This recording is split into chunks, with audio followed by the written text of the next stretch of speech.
எப்பவுமே சொல்லுவேன், என் பேச்சு ஒருத்தருக்கு புரியுது, ஒத்துக்க முடியுதுன்னா நான் விசேஷம் இல்லை, அவர் தான்.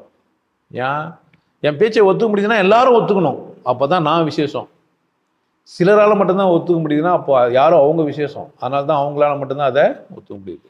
அதனால் பிரச்சனை உங்ககிட்ட தான். நீங்கள் தான் அங்கே சிறப்பாகிறீங்க, நீங்கள் தான் அமைதியாக கேட்குறீங்க. மற்றவங்கெல்லாம் பேசும்போது நீங்களே பேர் எரிச்சலாகிடுறீங்க. ஏன்னா அவர் ஜம்ப் ஆகுறாரு, திடீர்னு இந்த கதை சொல்கிறாரு, அதுக்கு ஒத்துக்க முடியாத கதையெல்லாம் அவர் சொல்கிறாரு. இப்போ நான் பேசுறதெல்லாம் ஒத்துக்க முடியாதே இல்லை. நான் எதனா பேசிட்டேன்னா நீங்கள் திரும்பவும் கேள்வி கேட்கறதுக்கு சுதந்திரம் கொடுத்து வச்சுக்கிறவர். திரும்ப நீங்கள் இப்படி சொன்னீங்களே, இதுக்கு என்ன அர்த்தம், என்ன பண்ண முடியும் உங்களால்? கேட்க முடியும். சஸ்தங்க நடத்துகிறேன், நேரில் வந்து என்ன பண்ண முடியும்? மற்றவங்களாம் பேசுகிறாங்க, அவள் தான் போயிடுறாங்க. உதாரணத்துக்கு ஒருத்தர் சொல்லிடுறாரு, விந்து திரும்பி நெத்திலி வச்சியானான்னு. எப்படி வச்சியானான்னு கேட்கவே இல்லை நீங்கள், அவரும் சொல்லவே இல்லை. ஆனால் இங்கே நான் இப்படி சொல்லிட்டா என்ன பண்ணலாம்? நீங்கள் இங்கே வந்து நான் அது மாதிரி சொல்கிறேன்னு வச்சுக்கோங்க, உங்கள் விந்து திரும்பி நெத்திலி வைக்கணும், என்ன பண்ணுவீங்க? வந்து எப்படி சார் எத்தனை போய் வைக்கிறது அப்படின்னு கேட்பீங்க.